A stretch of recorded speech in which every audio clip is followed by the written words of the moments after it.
Welcome back to Megaman X3, and in this video we're going to be starting off with Volt Catfish.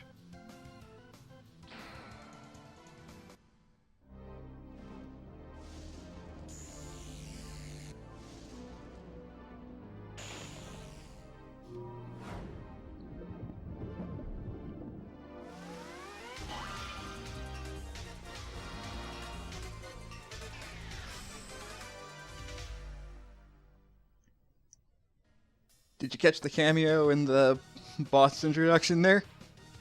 Otto from Mega Man 7 and 8 was in that intro. You can go back and check if you want.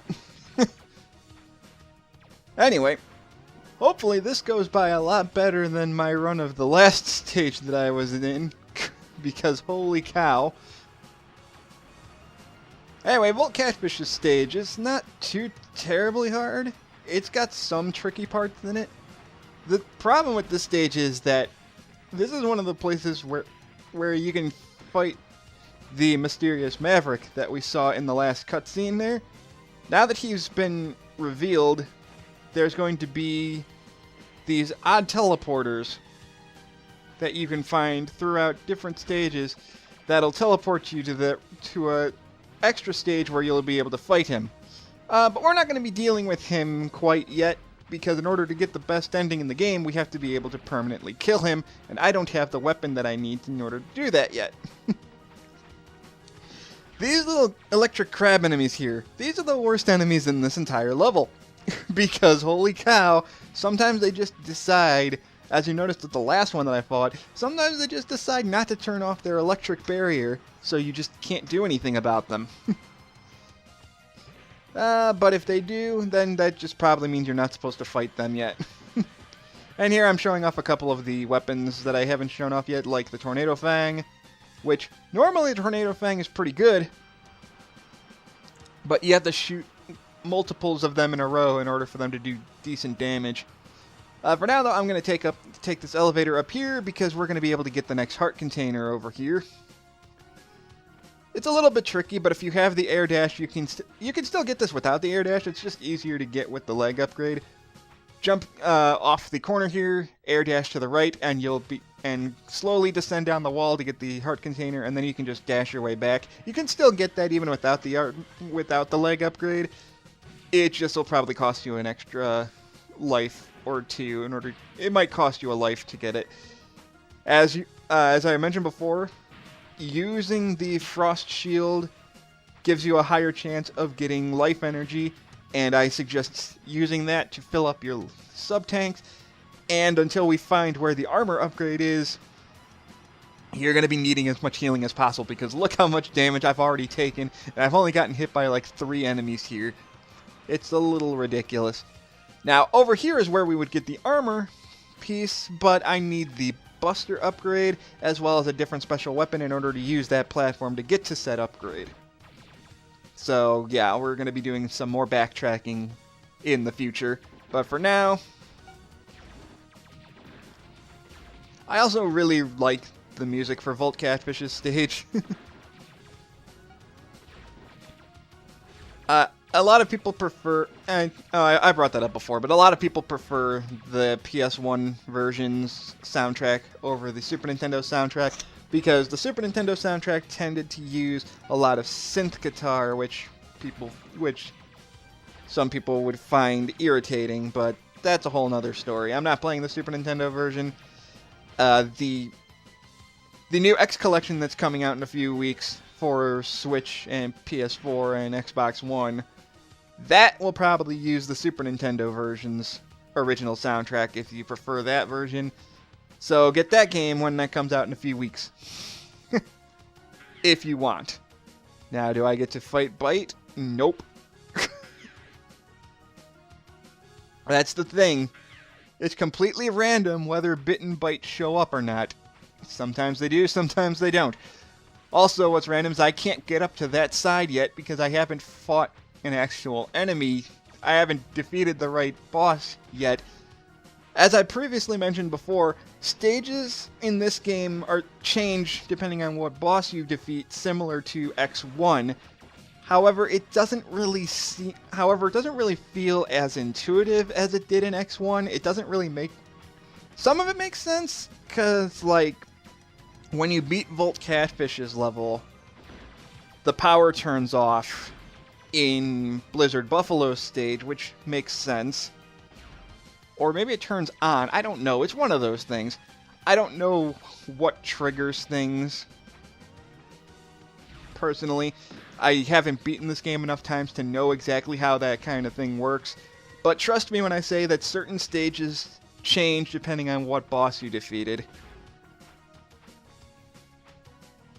And I'm not going to be showing off all the changes because that would involve doing like 3 different playthroughs of this game.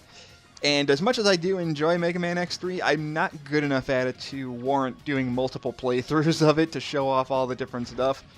There are plenty of other Let's Players that have shown off pretty much every minute detail about this game, who, while even admitting that they're not very good at this game, will still do it. And good for them. I appreciate their extra effort. I just don't want to do that.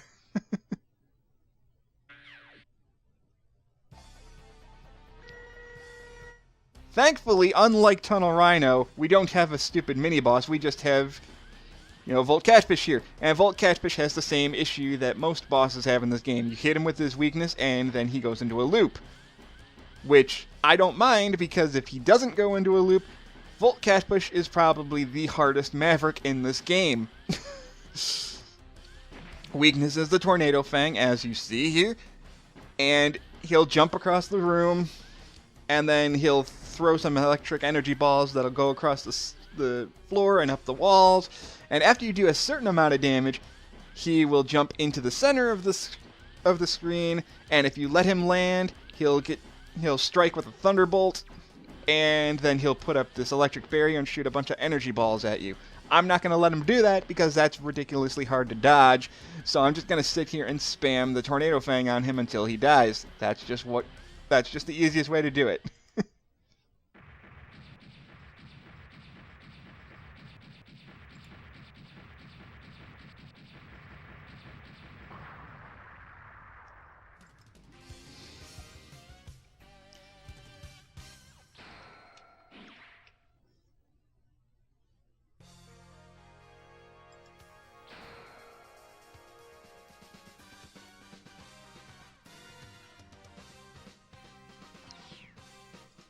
Anyway, for defeating Volt Catfish, we get probably the best weapon in the game, which is the Triad Thunder, which is the closest thing to a shield weapon that we're getting in this game.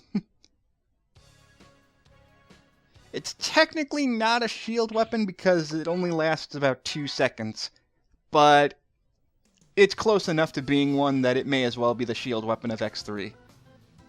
Unfortunately, that means we're also going to have to use it on the hardest Maverick in this game.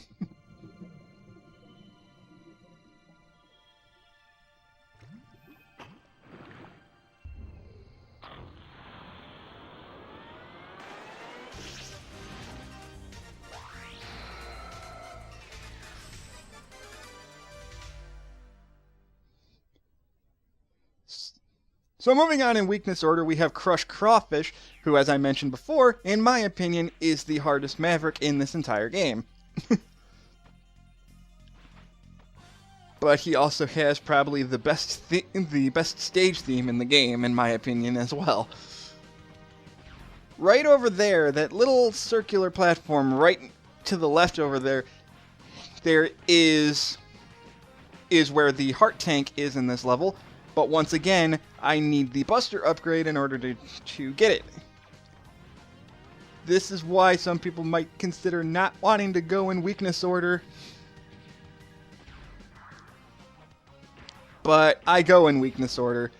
And over there, as you can no doubt tell, there is a breakable wall there. But none of our weapons will be able to break that wall. We'll have to come back here later again with a ride armor in order to break that. But we still can't use ride armors quite yet. We haven't even found any ride armors yet. And I just realized I'm down to 0 lives again. Good God. Yeah, this game's not easy.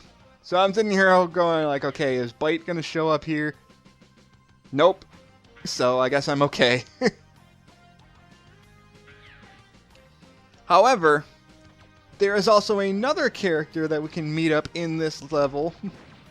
Meet up within this level, who is right over this way. If you go to the left where that life energy is, and you fall down there, there is a teleporter that leads you to where the mysterious Maverick that we saw in that cutscene was. I'm not going to go fight him yet, because I need Crush Crawfish's weapon in order to defeat him. So, if you fall down there by accident, then you're stuck. And if you want to get the best ending, then you're going to have to kill yourself and start over. And I don't really want to waste time doing that, so I'll just come back here after I defeat Crush Crawfish later. Don't worry, I'm going to show him off. And you are required to run into both Bit and Bite before you beat the 8 Mavericks, so you're going to see them eventually, whether you want to or not. And here I think I'm just trying to remember... Here I think I was just looking back to make sure I didn't forget anything, because, as I previously mentioned before, I don't have this game completely memorized, and I don't remember stage layouts very well for this game. I haven't played it as much as the first 2 games. Out of all the X games I've played, this is the one I know the least about. The second least one... The one I... Yeah, okay, so if you have the Tornado Fang, you can break through that wall. I don't know how you're supposed to know you can break through that wall, aside from the fact that there's 2 extra lives behind there, but there's no indication that that wall is drillable. You just have to know that it is. Oh well. So now you have a bunch of conveyor belts, which kind of reminds me of... What was it? Magna Centipede stage, I think. Yeah, I think Magna Centipede had a similar stage like this. So I'm coming to this area, blow this up, and now the stage is the entire stage is flipped upside down. So I guess we're supposed to be in a submarine, because now everything's upside down after we blew that up, which makes sense. It's just I didn't notice that we're in a submarine at this point. I mean, we were outside at the start of the stage, yes, but it didn't seem like we entered a submarine. Oh well. If I'm pausing, that just means I'm listening to the music, because I really like Crush Crawfish's theme here. It's a good thing I found those 2 extra lives as well, because... Oh boy, it's Crush Crawfish, and he is definitely the hardest Maverick, even with his weakness. So, Crush Crawfish, he's going to throw these little shrimp at you, which keep you from climbing on the wall. And then he snips at you, or he'll throw one of his pincers at you to try and hit you in the top corner. Or then he'll dash at you and repeat. If he catches you, mash the D-pad to break out of his claw. As you can see, he does a ton of damage. The Tried Thunder, thankfully, is his weakness, so you can stun him if he does manage to grab you. But, yeah, come in with at least 1 full sub-tank, because unless you're really good at this game, you're going to be getting hit a lot, and he kills you really fast. I wasn't joking when I said he was probably the hardest of the original Mavericks.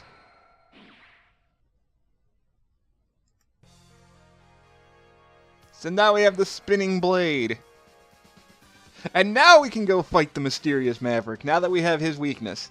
Now we can fight him, and if we run into Bite, we'll be able to defeat him permanently. We're all set.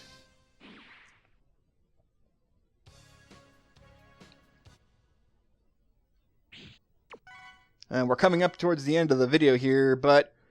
Oh well, I'll give you a sneak peek of the next Maverick we're going to be fighting in the next video. So see you guys next time for Neon Tiger.